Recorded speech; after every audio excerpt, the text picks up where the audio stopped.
자, 이번 시간에는 트랜스폼의 속성에 대해서 살펴보도록 하겠습니다.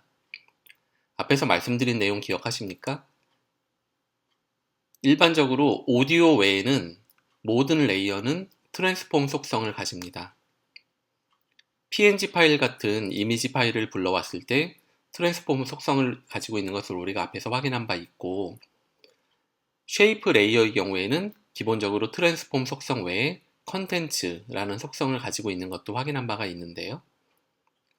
트랜스폼 속성에 대해서 확인하기 위해서 우리가 일단 파일을 불러오는 것을 해보겠습니다. 프로젝트 패널을 더블 클릭해서 파일을 불러올 때 유의사항이 이제 몇 가지 있는데 여기서 확인을 하고 넘어가겠습니다.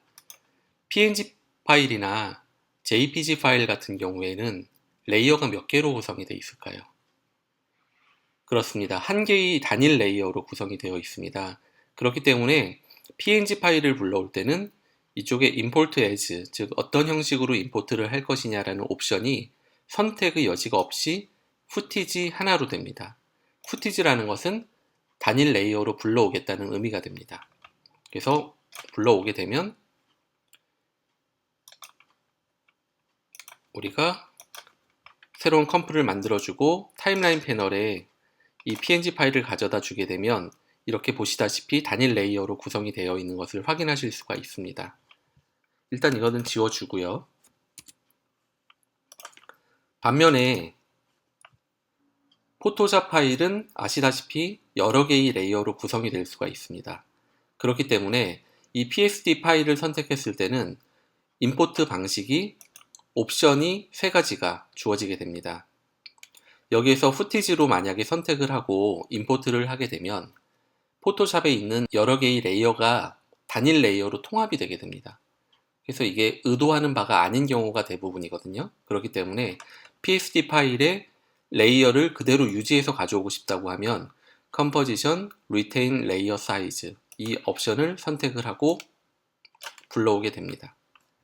불러오게 되면 이제 한 단계가 더 나타나거든요.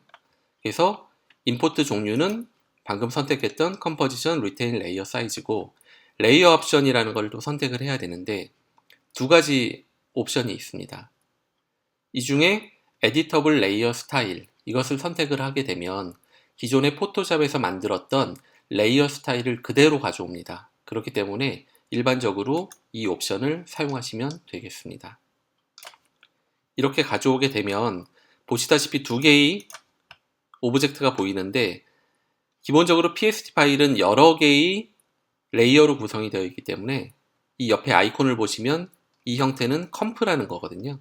컴포지션 형태로 불러오게 되는 것이고 또 하나 폴더가 보이는데 폴더를 열어보게 되면 각각의 레이어, 즉 3개의 레이어로 구성된 포토샵 파일이라는 걸 알 수가 있거든요.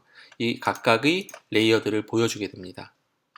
그래서 메이즈가 컴프이기 때문에 컴포지션을 더블 클릭해서 보게 되면 이렇게 3개의 레이어, 즉 이쪽 폴더에서 봤던 3개의 레이어가 그대로 들어있는 것을 확인하실 수가 있습니다.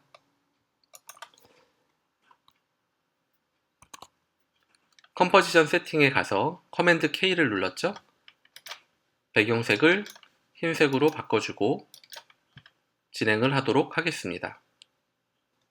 그렇다면 이 장의 핵심 내용인 트랜스폼의 속성에 대해 알아보도록 하겠습니다. 우리 G를 이용해 가지고 한번 볼까요? G만 보기 위해서 이 미로와 치즈는 눈을 꺼주겠습니다. 네. 마우스 레이어에서 옆의 삼각형을 클릭을 해보면 트랜스폼 속성이 역시 보이게 됩니다. 트랜스폼 속성의 삼각형을 클릭해보면 총 5가지의 속성이 보이는데 우리 확대를 해서 보기로 할까요? 보면 앵커 포인트, 포지션, 스케일, 로테이션, 어페서티의 5가지 트랜스폼 속성을 보도록 하겠습니다. 다시 축소를 하고요. 일단 포지션부터 볼까요? 포지션은 말 그대로 이 오브젝트의 위치를 변경해주는 그런 속성입니다. 그래서 2가지 숫자가 있는데 앞에 것이 X축, 뒤에 것이 Y축이 되겠습니다. X축을 옮기려면 커서를 여기 갖다 대고 이렇게 수치를 변경해 주시면 됩니다. Y축도 마찬가지. Y인 숫자가 작아지면 더 위쪽이겠죠? 이렇게 옮겨 주실 수가 있는 것입니다. 물론 셀렉션 툴, 이 선택된 상태에서 단축키 V죠. 이렇게 그냥 옮겨 주셔도 이 아래 수치가 변하는 것을 보실 수가 있습니다. 어떤 방법을 이용하셔도 되고요. 다음은 스케일입니다. 스케일은 크기를 조정해주는 속성입니다. 여기에 보면 열쇠 모양이 있는데 이것은 X축과 Y축의 비율을 유지하라는 의미입니다. 그래서 기본적으로는 유지가 되게 돼 있고요. 이 수치에 마우스를 올리고 확대를 해주면 이렇게 G가 커지는 것을 볼 수 있고, 반대로 수치를 작게 해주면 축소가 되는 것을 볼 수가 있습니다. 만약에 X축과 Y축의 비를 유지할 필요가 없다라고 하면 이 자물쇠를 클릭해 줍니다.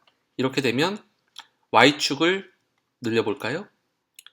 이렇게 B가 늘어나면서 Y축만 변화를 하는 것을 알 수가 있습니다.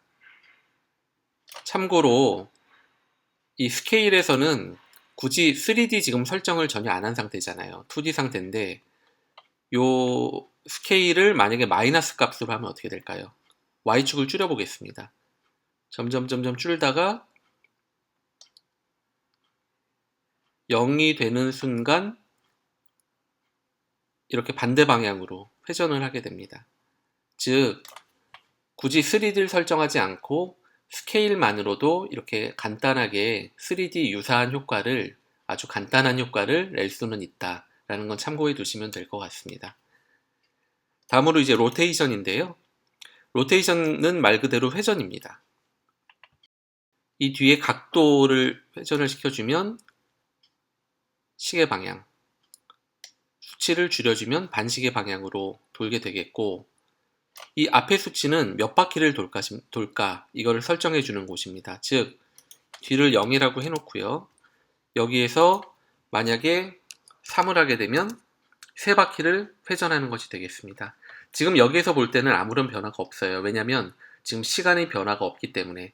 하지만 다음 장에서 우리가 키프레임을 배울 것이고, 키프레임을 배우게 되면 0초에서는 회전을 0으로 두고 1초 후에 이 수치를 3으로 바꾸게 된다면 1초 동안 3바퀴를 도는 그런 애니메이션을 우리가 볼 수가 있는 것입니다.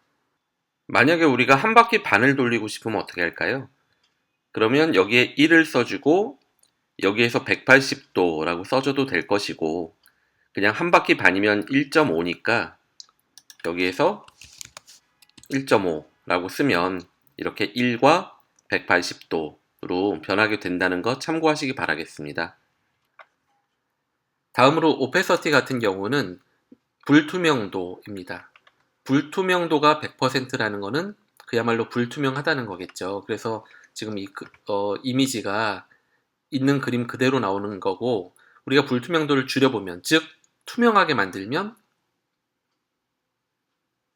점점 흐려져서 0이 되면 없어지는 것을 볼 수가 있습니다. 네. 마지막으로 앵커 포인트라는 속성이 있습니다. 앵커 포인트는 앞에서도 몇 번 간단하게 언급하고 지나간 적이 있는데, 여기 가운데 보이는 이 중심점이 되겠습니다. 중심점을 옮기기 위해서는 X축 변경을 하거나 아니면 Y축으로 변경을 하는 것이 가능합니다. 그럼 중심축을 왜 옮겨줘야 되느냐? 그 예제를 간단히 보자면요. 언두를 해서 다시 앵커 포인트를 가운데 갖다 놓고 회전을 시키면 아까 어떻게 됐었죠? 가운데를 기준으로 회전을 하는 것을 볼 수가 있습니다. 그런데 앵커 포인트를 꼬리 끝으로 한번 옮겨볼까요? 꼬리 끝으로 옮기고 회전을 하면 어떻게 될까요? 그렇죠. 꼬리 끝을 기준으로 회전을 하게 됩니다. 이런 식으로 앵커 포인트가 어디에 설정되어 있느냐는 굉장히 중요합니다. 그래서 모든 작업을 하기 전에 각각의 오브젝트의 앵커 포인트가 내가 원하는 위치에 가 있느냐를 확인하고 작업을 시작하시는 게 굉장히 중요할 것 같습니다. 그리고 앞에서도 잠깐 설명드린 대로 앵커 포인트는 펜 비하인드 툴, 단축키 Y를 이용해서도 옮길 수가 있습니다. 이렇게 직접 내가 원하는 위치에 갖다 놓을 수가 있는 것입니다.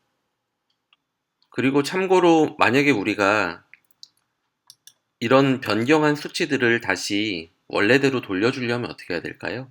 예를 들어 로테이션을 우리가 초기화 해주고 싶다라고 하면 로테이션에서 우클릭을 하고 리셋을 하면 이렇게 0으로 돌아온다는 것을 우리가 확인할 수 있고요. 만약에 트랜스폼 전체를 다 원래 상태로 복원을 해주고 싶다고 하면 이 옆에 리셋 버튼을 누르게 되면 초기화가 되게 됩니다. 이 상태에서 한 가지 더, 우리가 예를 들어 Y좌표를 포지션의 Y좌표를 옮긴다고 할 때 이렇게 수치를 잡고 끌어주잖아요.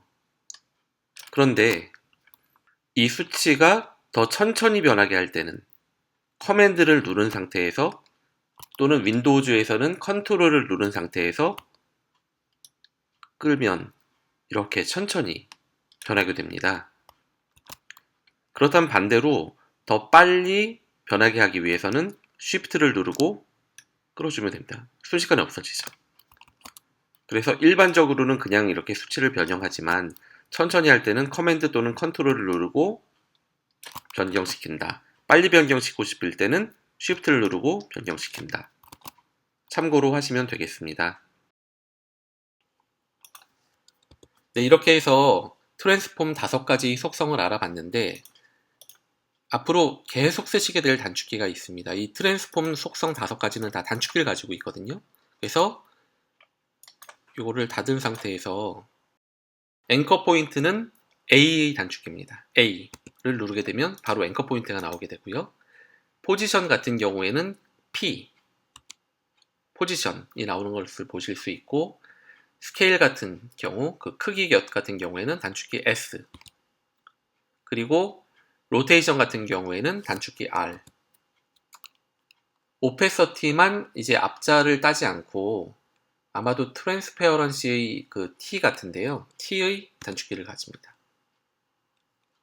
그래서 확대해서 다시 한번 보겠습니다. 트랜스폼의 5가지 속성, 단축키는 앵커 포인트 A, 포지션 P, 스케일 S, 로테이션 R, 오페서티 T, 이렇게 5가지를 가지고 여기서 이제 작업을 하실 때 지금까지 단축키를 이용했을 때 여러 개를 한꺼번에 보시고 싶을 때가 있어요. 그때는 Shift를 누른 상태에서 예를 들어 앵커 포인트를 같이 보고 싶다. 오페서티와 같이. 그럼 A를 눌러주시면 되고요. 포지션도 같이 보고 싶다. P, 로테이션도 같이 보고 싶다. R, 스케일도 같이 보고 싶다. S. 이런 식으로 Shift와 해당 단축키를 같이 눌러주시면 이렇게 한꺼번에 볼 수 있는 그런 편리한 기능을 제공을 하고 있습니다. 다시 돌아가겠습니다. 네, 일단 여기까지 트랜스포머의 속성에 대해 알아봤고 마지막으로 프로젝트를 저장하는 방법에 대해서 알아보겠습니다. 프로젝트를 저장하는 방법은 파일, 세이브, 단축키는 커맨드 S가 되겠습니다. 를 누르게 되면 이런 식으로 저장을 할 수 있는 공간이 뜨고요. 제가 원하는 이름을 적어주고 엔터를 눌러주면 저장이 되게 됩니다. 단 주의하실 내용은 지금 이 파일이 애프터 이펙트 프로젝트 즉 .aep라는 확장자를 가지고 저장이 됐거든요. 근데 이 파일이 저장될 때 소스는 포함하진 않습니다. 소스는 어떤 걸 의미하죠? 이런 그림이나 동영상이나 사운드 같은 파일들을 포함을 하지 않습니다. 그렇기 때문에 사이즈를 보시면 80KB 밖에 안 되거든요. PSD가 370KB 인데 트랜스폼 속성이라는 이 애프터 이펙트 파일은 겨우 80KB. 그 얘기는 이 소스들을 포함을 하지 않는다는 겁니다. 그렇기 때문에 여러분이 예를 들어 친구에게 내가 만든 파일에 한번 돌려봐 라고 할 때 이 AEP 파일만 주게 되면 소스 파일이 없다고 나오게 됩니다. 그래서 소스까지 함께 저장하려면 collect files라는 기능을 활용하셔야 됩니다. collect files는 파일에 가서 dependency collect file 이라는 것을 선택해 주시고 collect source 파일을 all로 하신 다음에 collect를 하시게 되면 이렇게 이제 트랜스폼 속성 폴더라는 것으로 저장을 하겠다라고 나오고요. 세이브 버튼을 눌러주시면 소스 파일들까지 한꺼번에 저장을 합니다. 그래서 어떻게 떴죠? 보면 트랜스폼 속성.aep라는 것이 여기에 후티지들을 가지고 같이 저장이 된 것을 확인하실 수가 있습니다.